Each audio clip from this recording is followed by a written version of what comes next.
Good afternoon, YouTube. This is Chuck. It's Monday, December 19th. It's been a pretty day. Temperature right around 50. I actually got to go out and work a little bit in the yard. We still have some snow in the shady spots, but it was chilly this morning. It was down around 25. But I'm sitting out here in my van/recording studio this afternoon, and figured I'd just talk with you a little bit about some van stuff. Uh, I'm not a full-time van life person. Obviously, I've got a house and I have a travel trailer, and I kind of have three lives, if you will. I've got my house, my home life.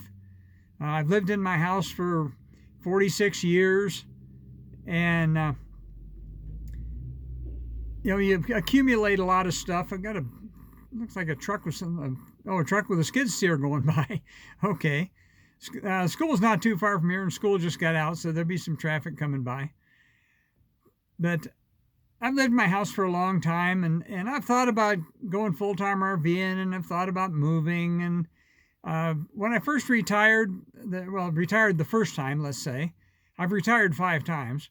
When I retired the first time was back in 1998, and I had a big 40-foot fifth wheel, and we thought about taking off and going full-time RVing. We thought about selling our house, and after we were out about a month, we decided that that wasn't for us. At least not at that time in our life. We were a little bit too young for that. And back then, it was a lot harder to full-time RV than it is now, because you didn't have the internet, and the cell phone coverage wasn't near as good. There were cell phones, but they weren't as good. It's a lot easier now, and it's a lot easier to keep track of family and keep in contact with everybody. Back then, there was no such thing as Facebook or YouTube, obviously, and so it was a little bit more difficult. So after we were out for 7 months, and as a shakedown cruise, and we decided that we figured we weren't quite ready for that. Fortunately, we hadn't sold our house. A lot of people, I think, make a mistake of selling the house and then going RVing, and they get trapped into a situation where they can't do anything else. They've got to do it. We're kind of in a unique position here. This little town where we're at is a very beautiful place to live, but unfortunately, or fortunately, depending on how you look at it, it's kind of been discovered. And property values have skyrocketed. We're surrounded by national forests. There's not a lot of private land. And so the cost of everything has gone crazy.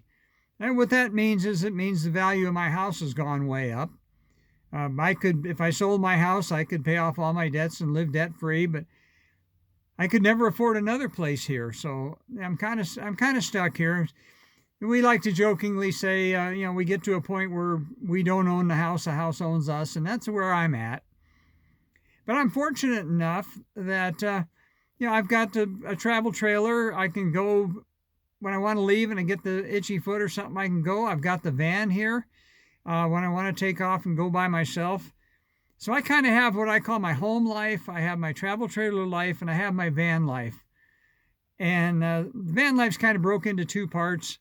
There's the regular conventional van life part of it, where I just go, I go bumming around. I've never paid a nickel to stay any place in the van. I've always stayed on public land or vacant land somewhere, and always kept moving for the most part, just to go see stuff. And I rode motorcycle for years, and so the van just kind of gives me the ability to do that without having to check into a motel every night, and a little bit nicer place to be when the weather's not good.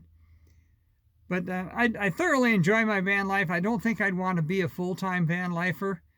I've met a lot of them. I've talked to them. I have a high degree of respect for people that want to do that.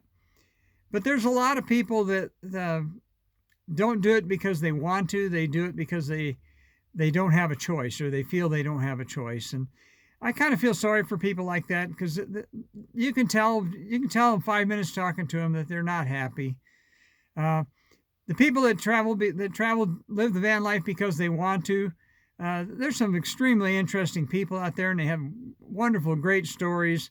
I really like hanging around people like that and sitting around the campfire and talking with them and spending time with them.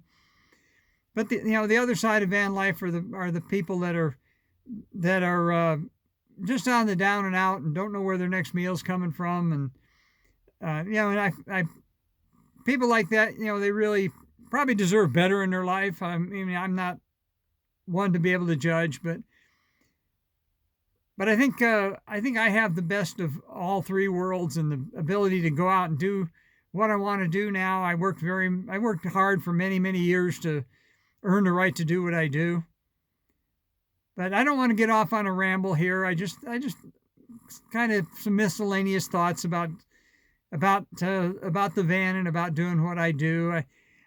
I've considered selling the van and getting something else, and I think if something happened to the van, got in a wreck or something, I think I would probably try to build out an old box ambulance, because I'm kind of intrigued with those, or the short bus school buses. I'm intrigued with the schoolies. I don't really have enough space here where I live to have a big one. I could probably get a short bus in here to work on it, but I couldn't get a full-size bus unless I sold my travel trailer, and I think my wife would skin me if I wanted to do that. So I think I've been going on now for 6.5 minutes. It's probably enough for right now. So I will talk at you later. I was just shot a video of some elk in the neighborhood. I shot a little video. I don't know if I'm going to get a chance to post that. I'm not sure of the quality of it. But maybe I'll go try to chase them down and see if I can get you some elk footage. But until I talk to you next time, take care of each other, love each other. It's a wonderful life.